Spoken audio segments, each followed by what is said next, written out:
Assalamualaikum warahmatullahi wabarakatuh. Alhamdulillah wassalatu wassalamu ala rasulillah Sayyidina Muhammad ibn Abdillah wa ala alihi wa sahbihi wa mawalah. Amma ba'd.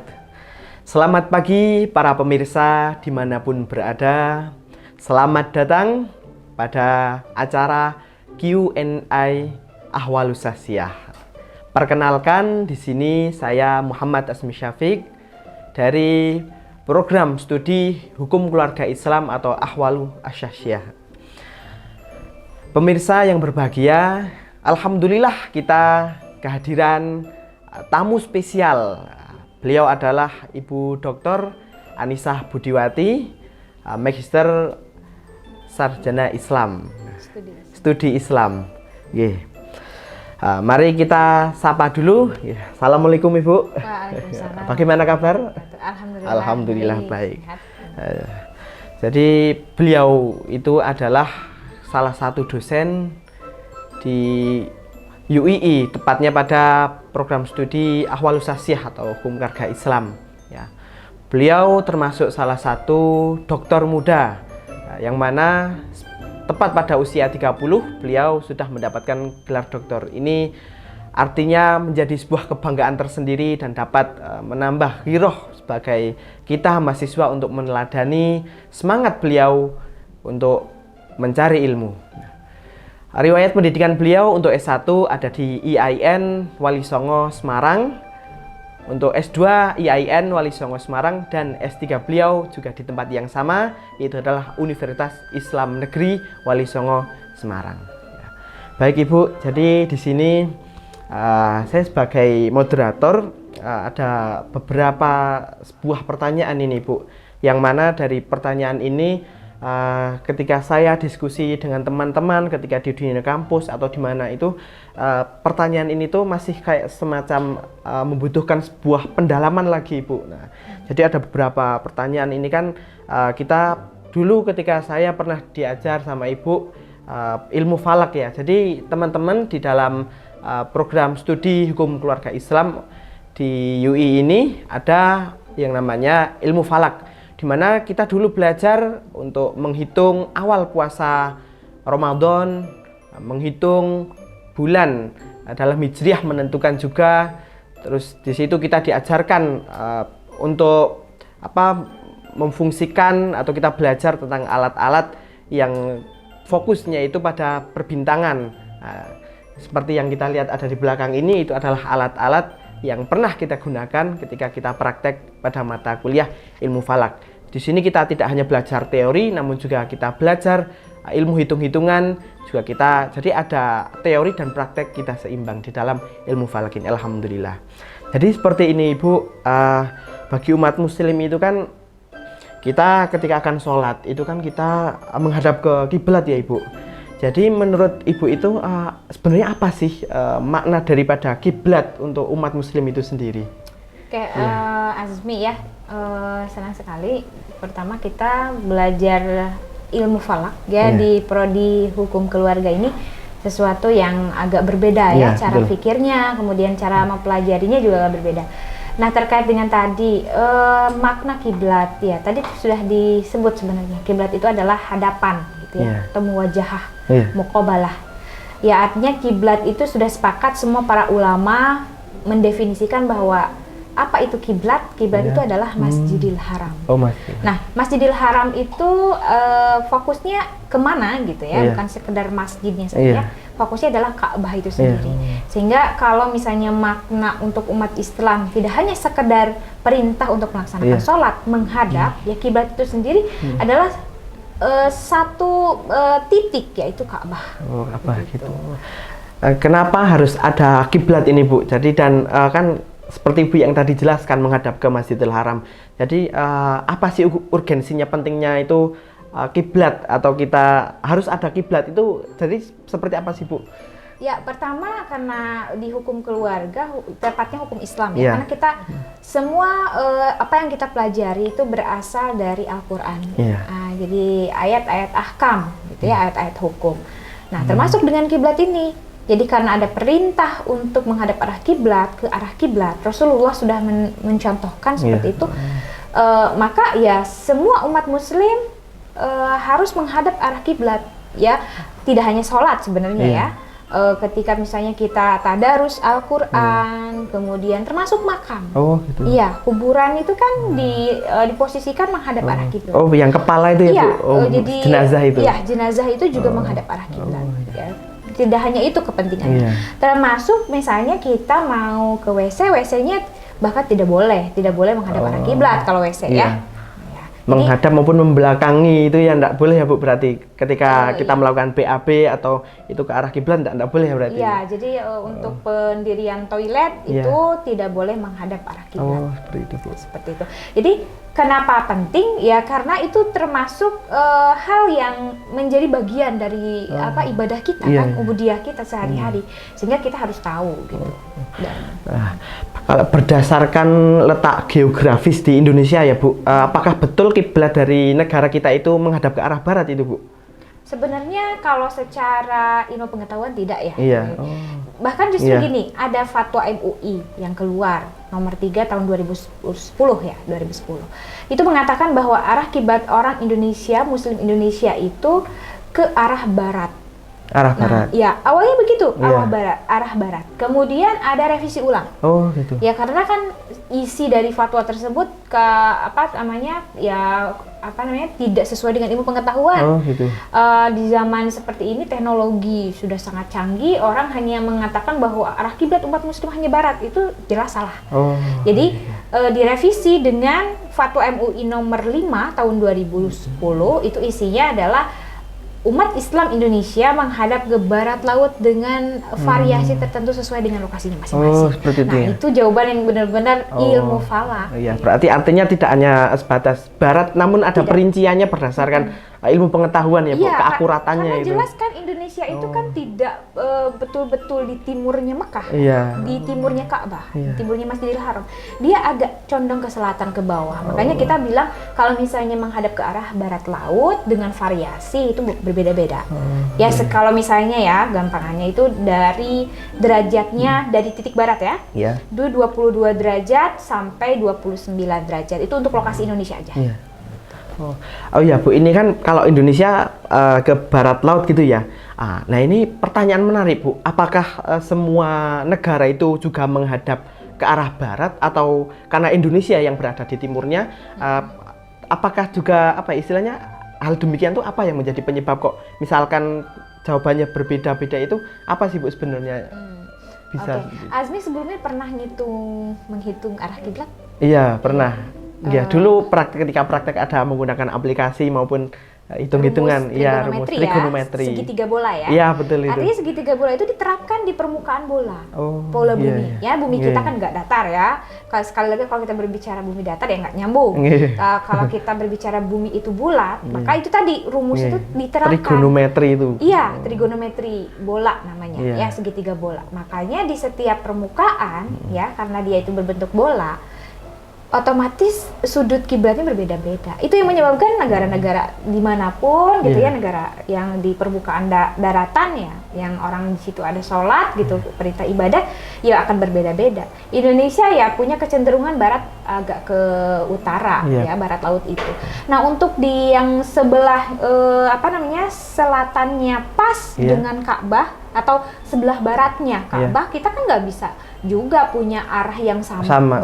Karena beda lokasi, beda arah juga ya Bu. Iya, ada ceritanya tuh di salah satu negara benua Afrika, namanya Suriname. Nah di sana itu memang kebanyakan penduduknya ada yang berasal dari Indonesia. Kemudian ditanya kok kenapa kiblatnya ke arah barat gitu? Karena dulu saya sholatnya di arah barat. Gitu. Itu kalau di Indonesia, kalau di Suriname kan lain lagi. Iya beda lagi. Nah itu konsekuensi dari apa yang kita sudah pelajari ya. Tadi segitu pula. Berarti berbeda tempat, berbeda pula cara pengukurannya. Hasilnya pun juga berbeda. Rumusnya sama trigonometri bola, tapi kan nanti hasilnya bisa beda karena kan lintang dan bujur lokasinya berbeda. Jadi kalau lintang dan bujur berbeda berarti ya konsekuensinya ya sudutnya berbeda.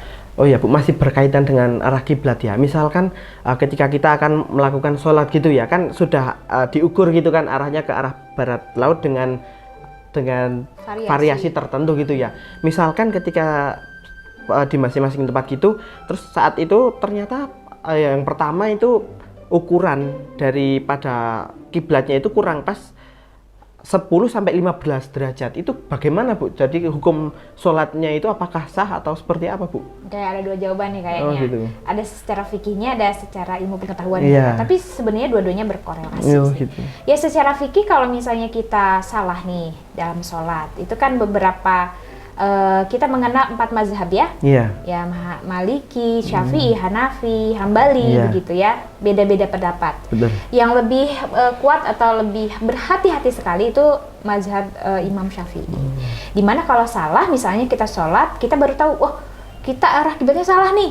Maka sebenarnya itu harus diulang selama itu masih dalam satu waktu. Oh, salah dalam satu waktu, misalnya duhur sama asar masih dalam waktu duhur gitu ya, Bu? Terus ternyata kita baru sadar loh, kita salah ya kiblatnya, kita ulangi. Itu mazhabnya Syafi'i. Tapi Hanafi membolehkan sebenarnya, ya tidak apa-apa, tidak harus diulang juga. Artinya saking menjaga kehati-hatiannya. Iya, saking menjaga kehati-hatian. Ini berbicara fikih ya. Nah, sekarang berbicara bagaimana kita melihat bahwa ketika ada misalnya penyimpangan 5 derajat atau sampai 10 derajat tadi yang dikatakan. 1 derajat aja 111 km. Iya, itu kan jadi masalah. Itu karena di Khatulistiwa kita itu berada di pertengahan ya, di tengah-tengah di garis Khatulistiwa. Nah, konsekuensi ketika 1 derajat saja itu menghasilkan 111 km.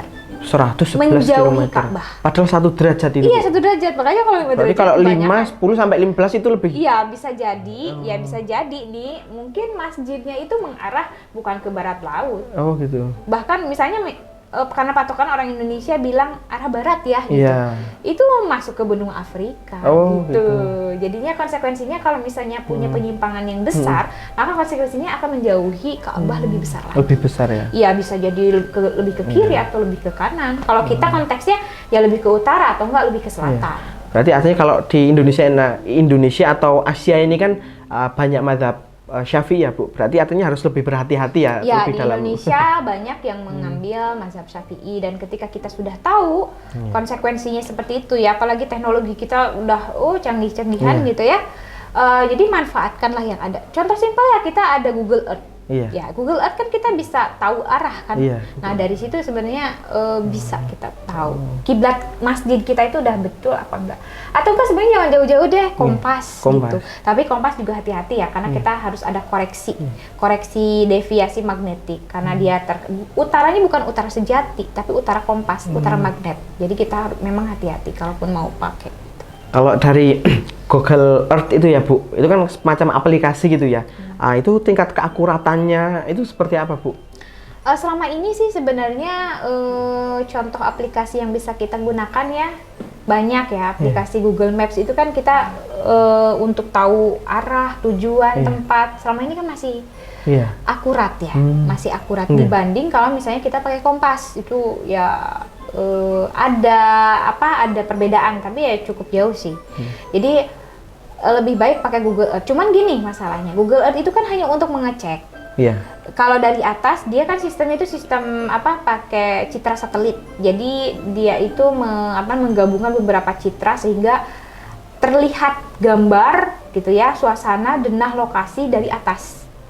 Gitu. Jadi kita bisa melihat arah kiblatnya. Sebenarnya fungsinya untuk mengecek aja bangunan kita itu udah mengarah ke arah kiblat atau belum. Artinya ada kayak pihak penengahnya itu satelit itu ya, Bu, dari posisi kita untuk menghubungkan yang akan kita. Jadi sistemnya seperti itu. Jadi kita itu bisa hanya mengecek ya, bukan mengukur. Kalau kamu mengukur di lapangan ya pakai alat teodoli. Seperti itu. Nah, ini masih berkaitan dengan arah kiblat, Bu. Itu lembaga untuk yang istilahnya menetapkan ketentuan daripada kiblat umat Muslim, terlebih di Indonesia itu lembaga apa ya, Bu? Dan apakah boleh misalkan kita sebagai orang awam nih ikut-ikut gitu untuk mengecek kiblat dan sebagainya, itu seperti apa? Kalau ditanya lembaga sebenarnya tidak ada. Tapi kalau misalnya siapa sih yang berhak mengukur, yang ahli tentunya kan ya, yang belajar ahli falak. Nah, kalau di kita di universitas ada satu lembaga PKBHI namanya. Itu PKBHI itu pusat kajian hukum Islam, bantuan dan hukum Islam. Jadi ada fasilitas, kami biasanya itu melayani masyarakat yang mengajukan ya, yang mengajukan pengukuran. Jadi masjidnya pengen diukur. Jadi bukan yang sifatnya itu kita tiba-tiba mengukur masjid setiap yang ada di semua di Jogja, bukan. Jadi sesuai dengan permohonan. Iya, permohonan. Berarti yang mengajukan ya kita membantu ya, Pak. Dan ada keluar sertifikatnya. Jadi sertifikatnya itu yang hanya berupa begini, bahwa masjid ini pernah diukur pada waktu tertentu dengan lokasi data-data tertentu. Jadi berita acara pengukurannya ada. Lebih ke berita acara ya. Iya. Sertifikatnya bahwa masjid ini udah dikiblatkan, udah diukur maksudnya, udah diukur kiblatnya. Nah kemudian masyarakat bisa cross check ulang. Oh lintang bujurnya lokasi masjid ini berapa sih? Nah kemudian mereka bisa melakukan cross check gitu. Berarti ketika bertanya sebuah lembaga yang berhak untuk mengukur berwenang itu, ya kita jawabnya berarti yang ahli, memiliki kompeten gitu ya, Bu. Nah sebenarnya gini ya, ada jawaban yang lebih tepat ya. Lembaga itu adalah Kementerian Agama sebenarnya di bagian URAIS, jadi urusan hisab ru'yat. Oh iya, URAIS. Cuman kan itu kan per daerah ya, per lokasi. Tapi kalau misalnya kita dekat dengan universitas ya, misalnya UIN, IAIN yang ada ahli falaknya, kita bisa mengajukan dan dia ada lembaga untuk mengeluarkan sertifikatnya, ya nggak apa-apa. Jadi selama ini kalau misalnya ditanya ada ya lembaganya Kementerian Agama bagian urusan hisab ru'yat. Tapi kalau misalnya di lokasi Jogja ini itu bisa kita mohon bantuan ke ahli falak. Ini salah satunya ada Pak Oman Fatur Rahman gitu, dari Muhammadiyah. Terus Muhammadiyah juga ada timnya untuk melakukan pengukuran, ada untuk masjid-masjid mereka. Dan di kita juga melayani gitu di FIA ini. Berarti artinya selain lembaga yang memiliki kewenangan dalam tadi adalah Kemenak yang disebutkan, selain itu boleh gitu ya, namun dengan persyaratan tertentu, artinya yang betul-betul kompeten gitu ya, Bu. Iya, dan itu kan di bawah ini ya, di bawah pengawasan dekan. Jadi tanda tangannya juga diketahui oleh dekan. Jadi yang bertanggung jawab lah, yang bertanggung jawab untuk hasil pengukuran. Oh seperti itu ya, Bu. Nah untuk tata caranya mengukur arah kiblat itu seperti apa, Bu? Misalkan terlebih di PKBH ini ya, itu ketika ada masyarakat mengajukan minta tolong ukurkan tempat kami seperti itu. Nah itu tata caranya seperti apa, Bu, itu? Tata caranya ada yang mau yang orang awam pahami atau ahli. Kalau misalnya orang awam pengen ngukur nih, bisa untuk ancar-ancar aja prediksi pakai kompas. Atau enggak sebenarnya di aplikasi HP, di software itu ada aplikasi namanya tentang kiblat direction gitu. Dia di sana tuh dia sistem kerjanya juga seperti kompas gitu ya. Dibawa ke masjid, tapi hati-hati juga penggunaan kompas itu kan tergantung dari alat-alat yang ada di sekitar ya. Jadi ada gangguan tidak dari listrik atau misalnya logam atau apa, jadi mempengaruhi si utara magnet dari kompasnya itu. Jadi kebanyakan memang aplikasi yang ada di HP itu tergantung sistemnya itu dia magnetik gitu. Itu kalau orang awam. Tapi kalau misalnya para ahli bagaimana cara mengukur kiblat ya pakai teodolit. Kalau teodolit itu kan biasanya alat yang dipakai di teknik sipil. Dia penggunaan untuk jalan kan, kepentingannya untuk itu. Tetapi kalau di kita kami gunakan untuk mengukur arah dengan presisi karena dia hitungannya sampai detik.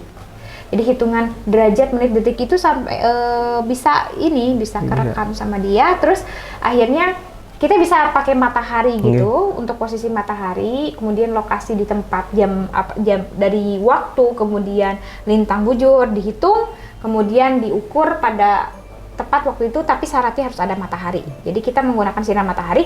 Habis itu kita kalaupun misalnya masjid yang kita ukur bukan lapangan, jadi masjid yang sudah permanen, ya kita bisa tahu deviasi penyimpangannya berapa dari arah bangunan. Tapi kalau misalnya di lapangan, kita langsung ke kiblatnya berapa, kiblatnya arah mana, kita tandai itu kiblat.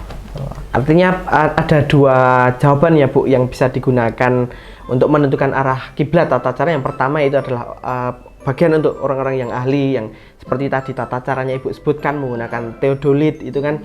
Terus kalau untuk orang awam, nah itu apakah bisa, Bu, menggunakan selain aplikasi tadi ya yang Ibu sebutkan itu, apakah bisa kita melihat itu artinya dengan tangan kosong gitu loh, Bu? Apakah bisa kita melihat matahari sama bulan terus tiba-tiba menentukan kiblat gitu? Ya, kalau pakai matahari sama bulan itu justru kita berbicara posisi ya. Kalau posisi matahari bulan berarti perhitungan. Kalau perhitungan ya tetap saja kita harus tahu kapan matahari punya azimut yang sama dengan azimut kiblat kita. Sebenarnya bisa, ya, mau azimut matahari atau azimut bulan itu bisa kita pakai. Tapi sebenarnya pengetahuan itu harus diketahui dulu. Maksudnya itu ada modal ilmu gitu ilmunya ya. Dulu. Jadi kapan sih misalnya azimut matahari, azimut itu ke arah ya, arah dari utara itu. Posisinya sama dengan azimut kiblat. Nah, bahkan sebenarnya orang awam itu kalau dengan tangan kosong ini bisa kita pakai rosdu kiblat. Jadi ada tahunan rosdu kiblat itu di Indonesia khususnya ada 2 kali di bulan Mei sama Juli. Nah, kalau di WIB waktu Indonesia bagian barat itu sekitar jam 4 sore.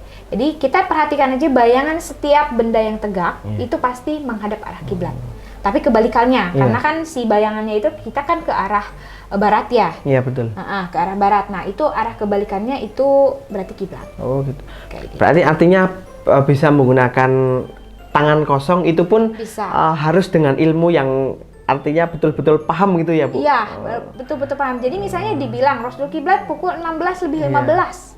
Tapi kalau kita misalnya dari jam gak akurat, terus yang kita ambil salah misalnya, terus benda yang tegaknya tidak betul-betul tegak, hanya menggunakan misalnya tiang listrik aja, misalnya, nah itu kan punya kemiringan yang berbeda begitu. Bahkan sebenarnya tiap hari kita bisa mengukur kiblat. Ada rosdul kiblat harian. Ya kalau misalnya bayangannya pagi, itu kan pagi itu matahari itu muncul dari timur, otomatis kan bayangan ke barat, gitu kan? Maka sebenarnya kiblat kita itu ya sudah searah itu. Tapi kalau misalnya sore hari, itu kan bayangannya ke arah timur, berarti ya kebalikannya. Arah kiblat itu ya kebalikannya itu. Oh iya. Nah, ini masih berkaitan dengan arah kiblat ya Bu. Jadi sekarang kan teknologi sangat canggih ya Bu. Nah, kalau mungkin berdasarkan pengalaman Ibu ini di Indonesia sendiri itu untuk letak dari kiblat yang ada di masjid-masjid di Indonesia itu apakah sudah tepat atau seperti apa Bu? Mungkin kan kalau yang di pelosok-pelosok itu kan tidak tahu ya tentang pengukuran baik itu dari kementerian atau dari KU atau lain sebagainya itu seperti apa Bu? Apakah sudah bisa dibilang sudah 80% akurat yang ada di Indonesia untuk arah kiblatnya atau seperti apa Bu? Kalau untuk menjawab berapa persentase itu harus dengan penelitian sebenarnya ya. Cuman dari sejak tahun berapa gitu ya, dari dulu sih sebenarnya. Kalau kita bisa bilang apakah semua masjid itu sudah menghadap arah kiblat? Tidak juga. Ada beberapa masjid yang masih arah kiblat itu kurang 5 derajat misalnya seperti itu. Kan konsekuensinya logisnya ke ilmu pengetahuan kan masih ada penyimpangan. Artinya ya harus dicek dan kemudian dibetulkan. Tidak harus membongkar bangunannya, tetapi kita memperbaiki softnya saja.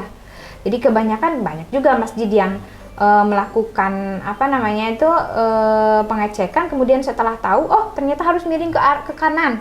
Dan itu merubah tatanan soft yang ada di berarti masjid. Memindah-mindah karpet. Artinya itu jadi dari sisi estetika mungkin kurang bagus begitu ya, tetapi agar konsekuensi kita ingin menghadap yang kiblat utamanya itu di Ka'bah ya harus dialihkan. Bahkan nggak selalu miring ke kanan loh, miring ke kiri juga ada. Tergantung tempat ya? Itu tergantung tempat juga. Daerah Bantul, kami kan pernah bersama Pak Sofwan ya, Pak Sofwan Jana. Jadi tidak selalu harus ke kanan lah. Ada juga yang ke kiri tergantung lokasinya. Oh, seperti itu. Baik, terima kasih Bu. Alhamdulillah pemirsa, diskusi pada pagi hari ini berjalan dengan lancar dan alhamdulillah ya.